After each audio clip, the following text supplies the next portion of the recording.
बड़ा relief package Pakistan के अवाम को दिया जा रहा है,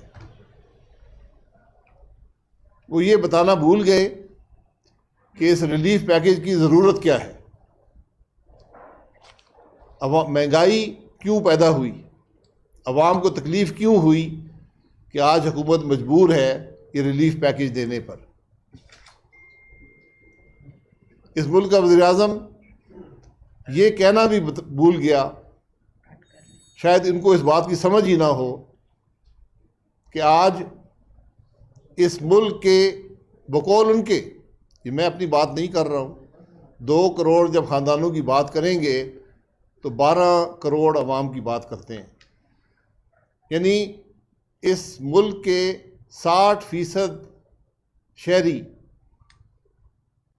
आज मजबूर हैं कि वो अपने खर्चात खुद पूरे नहीं कर सकते और हुकूमत से रकम लेकर वो ये कोशिश करेंगे कि अपनी ज़िंदगी गुजार सकें। इससे बड़ी नाकामी शायद तारीख़ में किसी हुकूमत की ना हुई हो। शायद हमारे मुल्क में ऐसे हालात कभी पैदा नहीं हुए कि मुल्क के 60% शहरी आज हुकूमत की मदद के मुंतज़िर हैं। और वो मदद क्या है? 923 रुपये फ़ी ख़ानदान फ़ी महीना 6 महीने के लिए, यानी हर महीने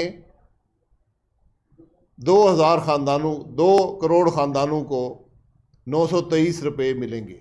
ये सारी मदद है। अब मैं आपके सामने, जब से ये रिलीफ पैकेज अनाउंस हुआ है, मैं आपके सामने चंद घरेलू अशिया रख देता हूँ, आप खुद ही हिसाब लगा लें।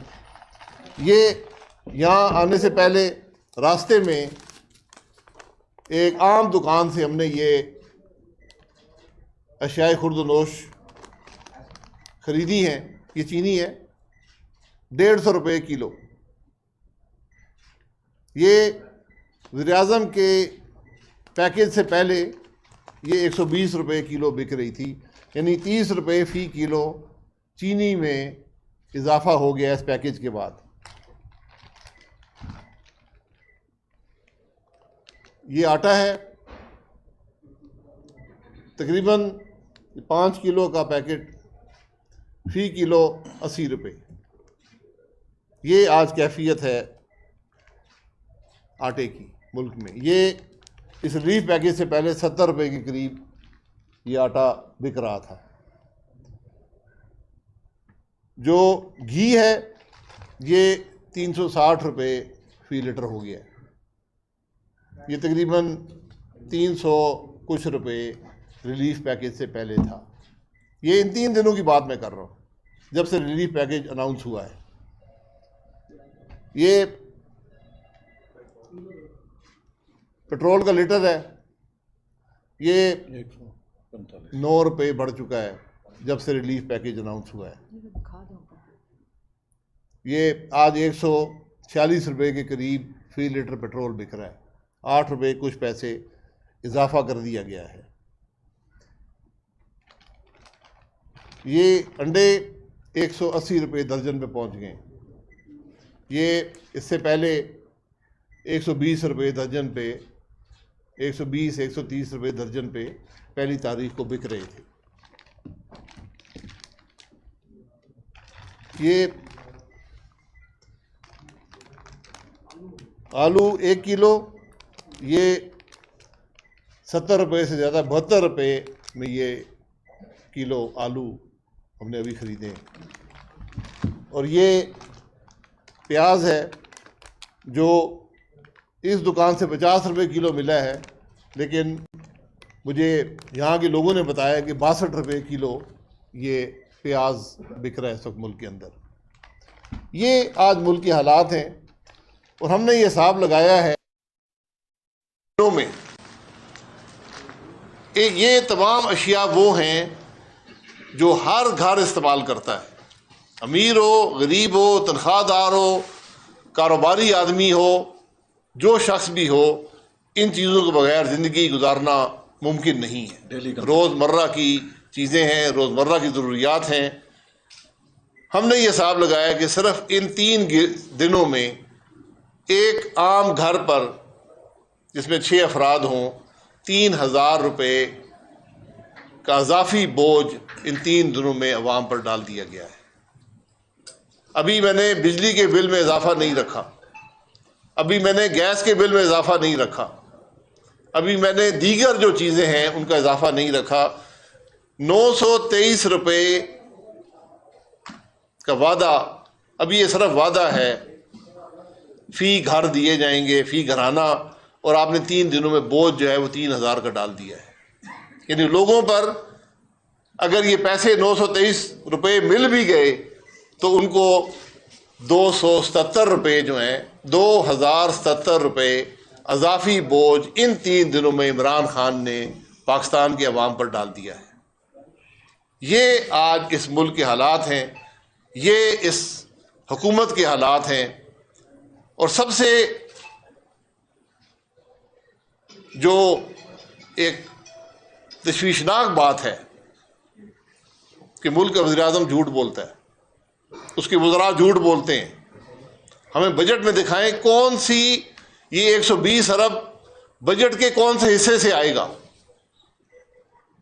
क्या आपकी इजाफी आमदनी है? आप कहाँ से काट कर ये 120 अरब पूरा करेंगे? ये सब तमाशबीनी है, सिर्फ एक धोखा है अवाम को देने के लिए। और जो इजाफी टैक्स लग रहे हैं वो 923 रुपये से बहुत ज़्यादा है। ये कैफियत, ये सोच आज हुक्मरानों की है, ये नाकामी इस हुकूमत की है। कोई हल इसका है? जहाँ पर इसके हल की बात हो सकती है वो ऐवान मफलूज हैं और जानबूझकर मफलूज किए गए हैं। हम मजबूरन आज प्रेस कॉन्फ्रेंस करके ये मसला अवाम के सामने रख रहे हैं कि आज कोई अवाम की बात करने वाला नहीं है, अवाम की तकलीफ़ की बात करने वाला नहीं है, महंगाई की बात करने वाला नहीं है, गुर्बत की बात करने वाला नहीं है। ये काम अपोजिशन का है, लेकिन अपोजिशन उस ऐवान में कहाँ बात करे जहाँ ज़बानबंदी है। आज बमुश्किल ख्वाजा आसिफ साहब ने कौमी असम्बली में महंगाई पर बात की और उन्होंने कहा कि इस पर फौरी तौर पे इस पर कौमी असम्बली में बहस हो। महंगाई के हल के लिए हम सब मिलकर रास्ता तलाश करें। वज़ीर-ए-आज़म वो आदमी है जिसने कल भी तकरीर में कहा कि मैं चोरों से हाथ नहीं मिलाऊंगा। तो वज़ीर-ए-आज़म साहब, आप काबीना के लोगों से हाथ कैसे मिलाते हैं? जो आज भी 40% ये चीनी बनाने वाले जो 3 दिन में 30 रुपये बढ़ी है काबीना की टेबल पर मौजूद हैं, डाका डालने वाले काबीना की टेबल पर मौजूद हैं, दवाइयों का डाका डालने वाले काबीना की टेबल पर मौजूद हैं। 3 साल से ज़्यादा हो गए, आपने इंतखाब कर लिया है। अगर कुछ करप्शन हुई होती पाकिस्तान मुस्लिम लीग नून की तो आपको मिल चुकी होती। आप एक केस करप्शन का पाकिस्तान मुस्लिम लीग नून की हुकूमत पर नहीं बना सके क्योंकि करप्शन हुई नहीं है। अपनी चोरी छुपाने के लिए नैब के ऑर्डिनेंस में तब्दीली की गई। 6 दिन में 2 ऑर्डिनेंस जारी हुए और उन ऑर्डिनेंस का सिर्फ मकसद ये है कि अपनी चोरी को इस्तिस्ना दिया जाए। नैब के चेयरमैन को जो गुलामी की हद तक आज हुकूमत का एहलकार है उसकी मुलाजमत को तूल दी जाए, जज अपनी मर्जी के लगाए जाएं, उनको हाई कोर्ट के बराबर तनख्वाहें रिश्वत के तौर पर दी जाएं। चेयरमैन नैब को हुकूमत किसी वक्त चाहे निकाल सकती है। ये कानून बनाया जा रहा है मुल्क में, ये कानून बनाने की कोशिश है। अवाम के मसाइल ये सब यहाँ पड़े हुए हैं, इसकी परवाह हुकूमत को नहीं है। इल्ज़ामात लगाते हुए वज़ीर-ए-आज़म को शर्म नहीं आती। तुम इल्ज़ाम ना लगाओ, कार्रवाई करो। 3 साल में कुछ मिला है? क्यों जज अरशद मलिक को तुम्हें खरीदना पड़ा, दबाना पड़ा, ब्लैकमेल करना पड़ा, एक जाली केस में सजा देने के लिए। और आज मुल्क के वज़ीर-ए-आज़म अरशद मलिक की एक फ़ौज तैयार करना चाहता है कि मैं अपोजिशन को शायद इस हरबे से दबा लूँ। अपोजिशन दबने वाली नहीं है। अल्लाह के करम से 5 साल हमने हुकूमत की है, एक पैसे की करप्शन, मैं चैलेंज करता हूँ, बार बार करता हूँ, इस हुकूमत की करप्शन नजर नहीं आती नैब के चेयरमैन को, लेकिन नजर आएगी। इस नैब के चेयरमैन को भी जवाब देना पड़ेगा।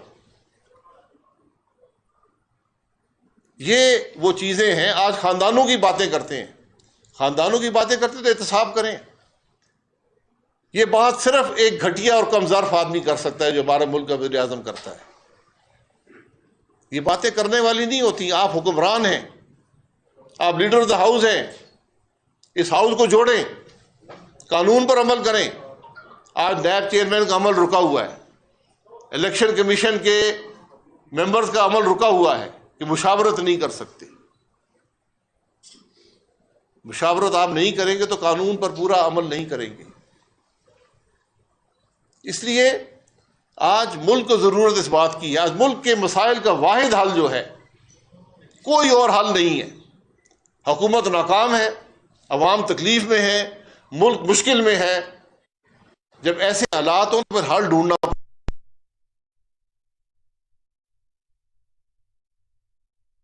के अवाम को फिर अपनी राय इज़हार का मौका दिया जाए। और हकीकी मान वो नहीं है जो 2018 में हुआ। चोरी शुदा इलेक्शन, मुल्क को 180 रुपए की चीनी देते हैं, 150 रुपए की चीनी देते हैं, 80 रुपए का आटा देते हैं, 360 रुपए का घी देते हैं। ये मामला चोरी शुदा इलेक्शनों का नतीजा है, ये हाइब्रिड निज़ाम का नतीजा है। आज मुल्क के मसाइल का वाहिद हल एक फौरी और शिफाफ इलेक्शन में है। जो भी इस मुल्क के इदारे हैं सब इसी मुल्क में रहते हैं, इसी मुल्क के टैक्सों पर चलते हैं।